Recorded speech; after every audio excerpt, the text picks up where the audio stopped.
ஆன்மீக சொந்தங்கள் அனைவருக்கும் வணக்கங்க. இன்றைக்கி நாம் நம்மளுடைய சேனலில் என்ன மாதிரியான விஷயங்கள் எல்லாம் பார்த்து தெரிஞ்சுக்க போகிறோம் அப்படின்னு பார்த்தீங்கன்னா, ராசி சக்கரத்தில் 4வது ராசியாக இருக்கக்கூடிய கடக ராசி நேர்கள் அனைவருக்குமே மே மாதம் 19ஆம் தேதிக்கு பிறகு சில பல மாற்றங்கள் எல்லாம் நடக்க போகுது அப்படின்னு சொல்கிறாங்க. அந்த விஷயங்கள்லாம் என்ன, மேலும் நீங்கள் இந்த காலகட்டத்தில் என்ன மாதிரியான விஷயத்தில் கவனமாக இருக்கணும், என்னென்ன விஷயங்கள்லாம் பண்ணணும் பண்ணக்கூடாது அப்படிங்கிறத பற்றி தாங்க நான் இன்றைக்கி இந்த வீடியோ பதிவின் மூலியமாக உங்கள்கிட்ட முழுசாக சொல்ல போகிறேன். இந்த பதிவில் சொல்லக்கூடிய எல்லா விஷயங்களுமே உங்களுக்கு பயன் தரக்கூடிய விஷயமா கண்டிப்பாக இருக்கும். ஸோ வீடியோவை ஸ்கிப் பண்ணாமல் தொடர்ச்சியாக பாருங்கள். மேலும் உங்களுடைய ராசி அதிபதியாக இருக்கக்கூடிய சந்திர பகவானை உங்களுக்கு ரொம்ப பிடிக்கும் அப்படின்னா இந்த வீடியோக்கு ஒரு லைக் பண்ணிவிட்டு நம்மளுடைய கமெண்ட் பாக்ஸில் சந்திர பகவானுக்கு போற்றி அப்படின்னு சொல்லி மறக்காமல் பதிவிடுங்க. நீங்கள் இந்த சமயம் அந்த கடவுளை நினைத்து இப்படி ஒரு விஷயம் பண்ணும்போது கண்டிப்பாக நீங்கள் என்ன விஷயம் நடக்கணும்னு நினைக்கிறீங்களோ அந்த விஷயங்கள் அனைத்துமே அவங்க நிச்சயமாக நடத்தி கொடுப்பாரு. ஸோ நம்பிக்கையோடு இந்த ஒரு விஷயத்தை பண்ணி பாருங்கள். மேலும் இது போன்ற ஆன்மீகம் சம்மந்தப்பட்ட வீடியோஸ் எல்லாம் நீங்கள் பார்க்கணுன்னு நினச்சா நம்மளுடைய சேனலை மறக்காமல் சப்ஸ்கிரைப் பண்ணிவிட்டு கீழே இருக்கும் பெல் ஐக்கானையும் மறக்காமல் கிளிக் பண்ணுங்கள். அப்போ தான் நம்ம சேனலில் போடுற ஒவ்வொரு வீடியோவுமே நோட்டிஃபிகேஷனாக உங்களிடம் வந்து சேரும். ஸோ இப்போ வாங்க நம்ம வீடியோக்குள்ளே போய் முழுசாக பார்த்து தெரிஞ்சுக்கலாம். கடகராசியின் அதிபதி சந்திரன் என்பதால் கடகராசிக்காரர்கள் மிகவும் உணர்ச்சி வசப்படுபவர்களாகவும் மென்மையான குணம் உடையவர்களாகவும் அதிக அளவில் சென்டிமெண்ட் பார்க்கிறவர்களாகவும் இருப்பாங்க. அது மட்டும் இல்லாமல் தெய்வ பக்தி, பெரியவர்கள் மீது மரியாதை, குழந்தைகள் மீது அன்பு, சமூகத்தின் மீதான பயம் ஆகியவை இவர்களிடம் நிறைந்திருக்கும். கடகராசிக்காரர்கள் பெரிய தியாகிகள் என்றே சொல்லலாம். அந்நியருக்காக கூட தியாகம் செய்யக்கூடிய நபர்களாகவும் இருப்பாங்க. பாசக்காரர்கள், பாசத்துக்கு பழகுவதற்கு உயிரை கூட கொடுப்பாங்க. குரலை உயர்த்தி பேச மாட்டாங்க, ஆனால் கருத்தை உறுதியாக சொல்வாங்க. அவங்க சொன்னது தான், அதை மாற்றி எழுத பிரம்மனால் கூட இயல முடியாது அப்படின்னு சொல்லப்படுது. மேலும் கடகராசிக்காரர்கள் திடீரென்று கோபித்து கொண்டு பல நாட்கள், பல மாதங்கள், பல ஆண்டுகள் கூட பேசாமல் இருப்பதுண்டு. இவர்களுடைய கோபத்தை அமைதியாகத்தான் காட்டுவதை தவிர அடிதடியில் இவங்களுக்கு காட்ட தெரியாது. எதிர்பாராத சின்னஞ்சிறு விஷயங்களில் கூட இவங்க மிகவும் சென்டிமெண்ட்டாக இருந்து கோபித்து கொள்வாங்க. அதனால் இவர்களுடைய பழகுவது மிக சிரமமான ஒரு விஷயமாக கண்டிப்பாக இருக்குங்க. இன்னும் பலருக்கு இவர்களை புரிந்து கொள்ள முடியாத ஒரு காலம் அமைஞ்சிருக்கும் அப்படின்னு சொல்லப்படுதுங்க. 12 ராசிகள்லையும் அதிக அளவில் நேர்மையும் விசுவாசமும் உண்மையும் வாய்மையும் உடையவங்களா கடக ராசி அன்பர்கள் இருக்கிறான். சற்றென்று யாரிடமும் ஒட்டிக்கொள்வாங்க. உயிருக்கு உயிராக பழகி பிரிய முடியாமல் தவிப்பாங்க. மேலும் இந்த ராசியக்காரங்க எப்படிப்பட்டவங்க அப்படின்னு பார்த்தீங்கன்னா, சத்தம் போட்டு சிரிக்கவும் சத்தம் போட்டு அழக்கூட தயங்குவாங்க. படங்களில் காமெடி சீன் வந்தால் கூட இவங்களுடைய சிரிப்பு அப்படிங்கிறது சத்தமே கேட்காத அளவுக்கு தான் இருக்கும். அது மட்டும் இல்லாமல் வாழ்க்கையின் சிக்கலான காலகட்டத்தில் கடகராசி ஆண்களும் சரி பெண்களும் சரி உறுதியான முடிவெடுத்து பொறுமையாக திறமையாக செயல்படுவாங்க. அவ்வப்பொழுதுதான் இவர்களுக்குள் இருக்கும் மன உறுதியும் திட செயல்பாடுகளும் வெளிப்படும். பொருந்தும் ராசிகள்லாம் என்னன்னு பார்த்தீங்கன்னா, சந்திர ராசிக்காரகன் இவருக்கு குருவின் ராசிக்காரகனாக இருக்கக்கூடிய தனுசு மற்றும் மீனம் பழகுவதற்கும் திருமணம் செய்வதற்கும் நட்பு போன்றுவதற்கும் இணக்கமான ராசியாக சொல்லப்படுது. மேலும் குருவின் ராசி சந்திர பகவானின் ராசியும் இணைந்து செல்லும் பொழுது இவர்களுக்கு ஒரு குரு சந்திர யோகம் ஏற்படும் அப்படின்னு சொல்லப்படுதுங்க. ஒரு குடும்பத்தில் கடக ராசினர் மூத்தவராக இருந்தால் தன் இளைய சகோதர சகோதரிகளுக்கு திருமணம் செய்து வைத்தல், அவர்களுக்காக குடும்ப கடனைகளை முடித்துவிட்டு தான் தன் திருமணத்தையே இவங்க செய்து கொள்வார்களாம். இப்படிப்பட்ட அன்பு நேயர்களுக்கு இந்த காலகட்டமானது என்னென்ன விதமான மாற்றத்தை எல்லாம் கொடுக்கும் அப்படிங்கிறத பற்றி தான் நான் இன்றைக்கி இந்த வீடியோ பதிவின் மூலியமாக உங்ககிட்ட சொல்ல போகிறேன். இந்த பதிவில் சொல்லக்கூடிய எல்லா விஷயங்களுமே இந்த கடக ராசியை சேர்ந்தவங்களுக்கு ரொம்பவே பயன் தரக்கூடிய விஷயங்களாக கண்டிப்பாக இருக்கும். ஸோ வீடியோவை ஸ்கிப் பண்ணாமல் தொடர்ச்சியாக பாருங்கள். அது மட்டும் இல்லாமல் உங்களுக்கு கடகராசி நேர்களாக இருந்தீங்கன்னா நான் சொன்ன விஷயம்லாம் மேட்சாக இருந்துச்சுன்னா நம்மளுடைய கமெண்ட் பாக்ஸில் எஸ் அப்படின்னு சொல்லி மறக்காமல் பதிவிடுங்க. கடகராசியில் மொத்தம் 3 நட்சத்திரங்கள் இருக்குது. அது என்னென்ன நட்சத்திரங்கள் அப்படின்னு பார்த்தீங்கன்னா, புனர்பூசம் 4ஆம் பாதம், பூசம், ஆயில்யம் என 3 நட்சத்திரங்கள் அடங்கியிருக்கு. கிரக நிலையை பொறுத்த வரைக்கும் ராசியில் செவ்வாய் இருக்கார். தனவாக்கு குடும்பஸ்தானத்தில் கேது பகவான் இருக்கார். தைரிய வீரிய ஸ்தானத்தில் சந்திர பகவான் இருக்கார். அஷ்டமஸ்தானத்தில் சனி பகவானும் ராக பகவான் இருக்காங்க. பாக்கியஸ்தானத்தில் சுக்கிர பகவான் இருக்கார். தொழில் ஸ்தானத்தில் சூரிய பகவானும் புதன் பகவான் இருக்கார்.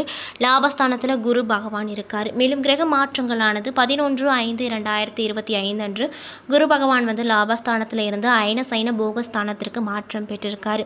இதனால் உங்களுக்கு இந்த காலகட்டம் எப்படி இருக்க போகுதுன்னு பார்த்தீங்கன்னா, செயல்திறன் மூலமாக பாராட்டுகள் நிறையவே கிடைக்கும். வாழ்க்கையில் திடீர் திருப்பங்கள் வரக்கூடும். தெய்வ நம்பிக்கை அதிகரிக்கும். அது மட்டும் இல்லாமல் உடல்நல பாதிப்பு உண்டாகக்கூடும். அதனால் ஆரோக்கிய விஷயத்தில் நீங்கள் ரொம்ப கவனமாக இருக்கணும். பண வரவு அப்படிங்கிறது கண்டிப்பாக உங்களுக்கு இருக்க போகுது. குடும்பத்தில் காணாமல் போன சந்தோஷம் மீண்டும் வருங்க. நெருக்கம் அதிகரிக்கும். வாழ்க்கையில் முன்னேற்றம் கிடைக்கும். வராது என்று நினைத்த பொருள் வந்து சேரலாம். தொழில் மற்றும் வியாபாரத்தில் இருந்து வந்த மந்த நிலை மாறி வேகம் பிடிக்கும். உத்தியோகத்தில் இருப்பவங்களுக்கு சிறப்பான பலன் கிடைக்க பெறுவீர்கள். புதிய பொறுப்புகள் சேரும். வேலை தேடி கொண்டிருக்கக்கூடியவர்களுக்கு நல்ல வேலை வாய்க்க பெற்று மகிழ்ச்சிகரமாக இருப்பீங்க. அது மட்டும் இல்லாமல் தேவையற்ற வீண் வாக்குவாதங்களில் ஏற்படக்கூடும். மேலும் பெண்களுக்கு காரியங்கள் செய்து முடிப்பதில் கடினமான நிலை காணப்படுங்க. அதே போல் கலைத்துறையில் இருக்கக்கூடிய அன்பர்களுக்கு இந்த காலகட்டம் எப்படி இருக்குன்னு பார்த்தீங்கன்னா, வாகனங்களை ஓட்டி செல்லும் பொழுது கவனம் தேவை. அரசியல் துறையில் இருக்கக்கூடியவங்களுக்கு மேலிடத்தை அனுசரித்து செல்வது நல்லது. மாணவர்களுக்கு கல்வியில் வெற்றி பெற கடின முயற்சிகளை மேற்கொள்ள வேண்டிய நிலைகள் அப்படிங்கிறது உண்டாகும் அப்படின்னு சொல்லப்படுதுங்க. மேலும் உங்களது பொருளாதார நிலைமை உயரும். வசதி வாய்ப்புகள் அதிகரிக்கும். குழப்பங்கள் அகன்று குதூகலத்தை தரக்கூடிய அமைப்பாக இருக்கும். நூதன பொருட்கள் சேர்க்கை அப்படிங்கிறது அதிகரிக்கும். அது மட்டும் இல்லாமல் நல்ல பலன்களையே இந்த காலகட்டத்தில் நீங்கள் பெறுவீங்க. பிள்ளைங்களால் இருந்து வந்த தொந்தரவுகள் நீங்கி நல்லவைகள் நடக்க ஆரம்பிக்க போகுது. இறை அருளும் தெய்வ நம்பிக்கையும் அதிகரிக்கும். உங்கள் திறமையால் இருந்து வந்த பின்தங்கிய நிலை அனைத்துமே மாறப்போகுது. மேலும் எதிர்பார்த்த புகழ் பாராட்டு கிடைக்க போகுது. அது மட்டும் இல்லாமல் அரசியல் துறையில் இருக்கக்கூடியவங்க பொதுநல சேவை புரிவோருக்கு பணம் விஷயம் திருப்தி தரக்கூடிய விஷயமா கண்டிப்பாக இருக்க போகுது. ஆனாலுமே எதிர்பார்த்த பதவி கிடைப்பதில் வாக்குவாதங்கள் வரக்கூடும். ஆனாலும் பொருளாதாரம் மிகவும் சிறப்பாக உங்களுக்கு அமைஞ்சிருக்கு அப்படின்னே சொல்லலாம். மேலும் நீங்கள் என்ன மாதிரியான விஷயத்தை பரிகாரமாக செய்யணும்னு பார்த்தீங்கன்னா, காமாட்சி அம்மனை வணங்கி வர எல்லா காரியங்களிலுமே நன்மையாக நடக்கும். மேலும் மனதில் இருக்கக்கூடிய குழப்பங்கள் நீங்கி மன நிம்மதி கிடைக்கும் அப்படின்னு சொல்கிறாங்க. ஸோ இந்த பதிவை கடகராசினியர்கள் யாராவது பார்த்துட்ருக்கீங்க அப்படின்னா இந்த ஒரு விஷயத்தை தொடர்ச்சியாக பரிகாரமாக செய்து பாருங்கள். கண்டிப்பாக நல்ல பலனே உங்களுக்கு கூடிய விரைவில் அந்த காமாட்சி அம்மன் கண்டிப்பாக தருவாங்க. ஸோ நம்பிக்கையோடு இந்த ஒரு விஷயத்தை பண்ணுங்கள். மேலும் உங்களுக்கு கடகராசினியர்கள் யாராவது தெரிஞ்சவங்களா இருந்தால் அவங்களுக்கு இந்த விஷயத்தை ஷேர் பண்ணி விடுங்க. மேலும் இந்த காலகட்டத்தில் சூரிய பகவான் உங்கள் ராசிக்கு 10வது வீட்டில் அமர்றாரு. இதனால் என்ன விதமான மாற்றத்தை கொடுப்பாருன்னு பார்த்தீங்கன்னா, உடல் ஆரோக்கியத்தில் கவனமாக நீங்கள் இருக்கணும். உறவுகள் பேணுவதில் அக்கறை காட்டுங்க. தேவையில்லாத விரோதங்கள் உண்டாகலாம். சந்திரனின் இடமாற்றங்கள் தொழிலில் ஏற்ற இறக்கமான பலனையே கொடுக்க போகுது. அது மட்டும் இல்லாமல் செவ்வாய் பகவான் இந்த காலகட்டத்தில் உங்களுடைய ராசிக்கு 1ஆம் இடத்தில் அமர்றாரு. இதனால் நண்பர்கள் தக்க சமயத்தில் உதவி செய்வாங்க. இதனால் ரொம்பவே மகிழ்ச்சியோடு இருப்பீங்க. ஏதோ ஒரு காரணத்தால் திருமண தடை வரக்கூடும். விரோதிகளின் எதிர்ப்பு நடவடிக்கைகள் விலகும். அதே போல் புதன் பகவான் இந்த காலகட்டத்தில் உங்களுடைய ராசிக்கு 4ஆம் வீட்டில் இருக்கிறாரு. இதனால் ஃபைனான்ஸ் தொழிலில் பண வரவு அதிகரிக்கும். அது மட்டும் இல்லாமல் மேலதிகாரிகளின் அனுசரணையான போக்கு உங்களுக்கு ஆதரவாக இருக்கும். மேலும் குரு பகவான் இந்த காலகட்டத்தில் உங்களுடைய ராசிக்கு 11வது இடத்தில் அமர்றாரு. இதனால் தொழிலில் ஏற்றமான பலனை பார்ப்பீங்க. பிரயாணங்கள் மூலமாக ஆதாயம் கிடைக்க போகுது. மேலும் சுக்கிர பகவான் இந்த காலகட்டத்தில் உங்களுடைய ராசிக்கு 9வது வீட்டில் அமர்றாரு. இதனால் குடும்பத்தில் புதிய ஜீவன் உருவாகும். புதிய தொழிலில் புத்துணர்ச்சி அடைவீங்க. மேலும் சனி பகவான் இந்த காலகட்டத்தில் உங்களுடைய ராசிக்கு 9வது வீட்டில் அமர்றாரு. இதனால் வெளி வட்டாரங்களில் பெண்களிடம் எச்சரிக்கையாக இருங்க. அதே போல் ராகு பகவான் இந்த காலகட்டத்தில் உங்களுடைய ராசிக்கு 9வது வீட்டில் அமர்றாரு. இதனால் பிரபலமான மனிதர்களின் சந்திப்பு தொழிலை முன்னேற்றம் அடைய செய்யும். மேலும் கேது பகவான் இந்த காலகட்டத்தில் உங்களுடைய ராசிக்கு 3வது வீட்டில் அமர்றாரு. இதனால் தொழிலுக்கு இடையூறுகள் உண்டாகக்கூடும். வியாபாரத்திற்காக கடன் வாங்க வேண்டிய சுச்சுவேஷன் அப்படிங்கிறது உங்களுக்கு அமையக்கூடும் அப்படின்னு சொல்லப்படுதுங்க. என்ன நண்பர்களே, இந்த பதிவின் மூலியமாக நம்ம கடகராசி நேயர்கள் அனைவருக்குமே இந்த 19ஆம் தேதிக்கு பிறகு என்னென்ன விதமான சிறப்பான மாற்றங்கள் எல்லாம் உங்கள் வாழ்க்கையில் நீங்கள் அடைய போகிறீங்க அப்படிங்கிறத பற்றி தெளிவாகவும் விரிவாகவும் நான் இன்றைக்கி இந்த வீடியோ பதிவின் மூலிமா உங்கள்கிட்ட சொல்லியிருப்பேன். இந்த பதிவில் சொல்லியிருக்கக்கூடிய எல்லா விஷயங்களுமே உங்களுக்கு பயன் தரக்கூடிய விஷயங்களாக கண்டிப்பாக அமைஞ்சிருக்குங்க.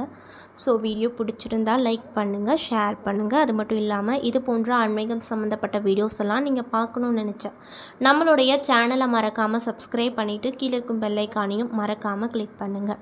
அப்போ தான் நம்ம சேனலில் போடுற ஒவ்வொரு வீடியோவுமே நோட்டிஃபிகேஷனாக உங்களிடம் வந்து சேரும். மேலும் உங்களுக்கு உங்களுடைய ராசி அதிபதியாக இருக்கக்கூடிய சந்திர பகவானை பிடிக்கும் அப்படின்னா அந்த வீடியோக்கு ஒரு லைக் பண்ணிவிட்டு நம்மளுடைய கமெண்ட் பாக்ஸில் சந்திர பகவானுக்கு போற்றி அப்படின்னு சொல்லி மறக்காமல் பதிவிடுங்க. இந்த சமயத்தில் நீங்கள் அவரை நினைத்து ஒரு விஷயம் பண்ணும்போது கண்டிப்பாக நீங்கள் என்ன விஷயம்லாம் நடக்கணும்னு நினைக்கிறீங்களோ அந்த விஷயங்கள் அனைத்துமே நிச்சயமாக அவர் நடத்தி கொடுப்பாரு. ஸோ நம்பிக்கையோடு இந்த ஒரு விஷயத்தை பண்ணிவிட்டு நம்ம சேனலையும் மறக்காமல் சப்ஸ்கிரைப் பண்ணிவிடுங்க. நன்றி.